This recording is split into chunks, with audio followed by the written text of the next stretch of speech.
صدقہ بلاؤں کو ٹالتا ہے، مصیبتوں کو ٹالتا ہے، آفتوں کو دور کرتا ہے، اور صدقہ سب سے زیادہ دنیا کے اندر، اس مخلوق کے اندر سب سے زیادہ طاقتور چیز ہے۔ ہمیں صدقہ کرنا چاہیے۔ جب ہمیں کوئی بیماری لگ جائے تو صدقہ کرنا چاہیے، کوئی مصیبت آ جائے تو صدقہ کرنا چاہیے۔ صدقے سے بہت بڑے بڑے فائدے ہیں، بہت بڑے فائدے۔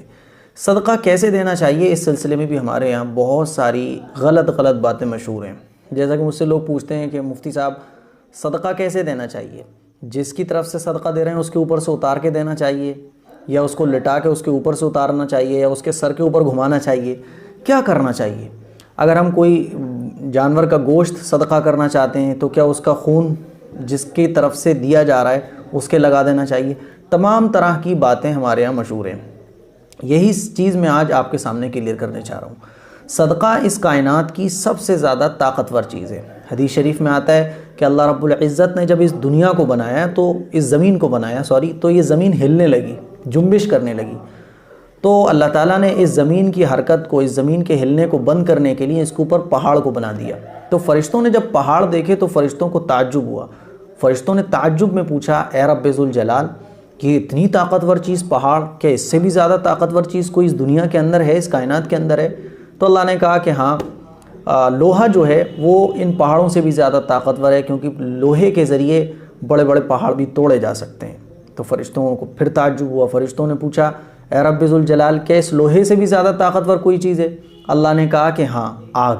اس آگ کے ذریعے لوہے کو بھی ختم کیا جا سکتا ہے، پگھلایا جا سکتا ہے۔ فرشتوں نے پھر پوچھا، اے رب ذوالجلال، کیا آگ سے بھی زیادہ طاقتور کوئی ایسی چیز ہے جو آپ نے بنائی ہو؟ اللہ نے کہا ہاں، پانی کے ذریعے آگ کو بھی ختم کیا جا سکتا ہے۔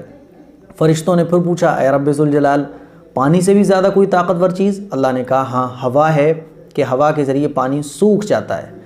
تو فرشتوں نے پھر کہا، اے رب ذوالجلال، کوئی اور ایسی طاقتور چیز، ایسی قوی اور ایسی شدید چیز جو ہوا سے بھی زیادہ طاقتور ہو؟ تو اللہ رب العزت نے کیا فرمایا وہ آپ سنیے۔ اللہ نے فرمایا کہ ہاں، ان ساری چیزوں سے بھی زیادہ طاقتور ایک چیز ہے، وہ ہے صدقہ۔ کیونکہ صدقے سے اللہ کا غضب ختم ہوتا ہے، اللہ کا غضب ٹھنڈا ہوتا ہے، اور جہنم کی آگ ٹھنڈی ہوتی ہے، اور صدقے کے ذریعے مصیبتیں دور ہوتی ہیں، بلائیں دور ہوتی ہیں، آفتیں دور ہوتی ہیں۔ تو اس پوری کائنات میں اللہ رب العزت نے فرمایا کہ صدقہ سب سے زیادہ طاقتور ہے، کیونکہ صدقے کے ذریعے جہنم کی آگ ٹھنڈی ہوتی ہے اور اللہ کا غضب دور ہوتا ہے۔ تو ہمیں صدقہ کرنا چاہیے۔ کوئی مصیبت آ جائے، پرابلم آ جائے، کوئی کام نہیں بن رہا ہو تو صدقہ کرنا چاہیے۔ اب یہ صدقہ کیسے کرنا چاہیے یہ بھی سمجھ لیں۔ بعض لوگ اوپر سے، کوئی نیچے سے، کوئی اوپر سے، کوئی لٹا کے گھماتا ہے۔ تمام طرح کے طریقے الگ الگ ہمارے یہاں مشہور ہیں۔ آپ ان سارے طریقوں کو چھوڑ دیں۔ بھئی آپ جس کام کے لیے بھی صدقہ دے رہے ہیں، اللہ تو دلوں کے حال جاننے والا ہے، اللہ دلوں کے حال جانتا ہے۔ بس آپ، کوئی گھر میں بیمار ہے، آپ نیت کر کے اس کی طرف سے دے دیں۔ 10 روپے، 5 روپے، کوئی کھانے کی چیز۔ اللہ کے یہاں کوالٹی دیکھی جاتی ہے، کوانٹٹی نہیں دیکھی جاتی۔ ہمارے یہاں کیا ہے؟ گنتی دیکھی جاتی ہے، 100 روپے، 500 روپے، 1000 روپے۔ آپ 1 روپیہ بھی اگر اللہ کی رضا کے لیے صدقہ کرتے ہیں تو وہ بھی اللہ کو بہت پسند ہے، بہت پسند ہے، کیونکہ اللہ یہ دیکھتا ہے دل، کس دل سے میرے بندے نے یہ دیا ہے۔ اب یہ اوپر سے اتارنا، لٹا کے اتارنا اور گھمانا پیسوں کو یا کھانے کی چیزوں کو، اس کی کوئی اصل نہیں ہے۔ آپ بھئی کسی گھر میں کوئی بیمار ہو گیا، اس کی طرف سے صدقہ دینا چاہتے ہیں تو ویسے ہی جا کے صدقہ دے دیں۔ دل میں ارادہ یہ ہونا چاہیے کہ اللہ، یہ میرا بیٹا بیمار ہے یا میں بیمار ہوں، یا اپنی اس بیماری کو دور کرنے کی غرض سے میں یہ صدقہ تیرے راستے میں دے رہا ہوں، بس ہو گیا صدقہ۔ یا کوئی کھانے کی چیز ہے جو آپ صدقہ کرنا چاہتے ہیں، تو گھر میں کوئی بیمار ہے، اس کی طرف سے آپ صدقہ کر رہے ہیں، اپنی طرف سے صدقہ کر رہے ہیں، تو بس دل میں ارادہ کر لیں کہ یا اللہ، میں اس بیماری کو دور کرنے کی غرض سے یہ صدقہ دے رہا ہوں۔ یا کوئی مصیبت گھر پہ آ گئی ہے، آپ کے اوپر کوئی مصیبت آ گئی ہے، پریشانی آ گئی ہے، تو اس پریشانی کو دور کرنے کی نیت سے آپ وہ کھانا غریب کو دے دیں، تو بس نیت کافی ہے۔ یہ اتارنا اور گھمانا اس کی کوئی ضرورت نہیں ہے۔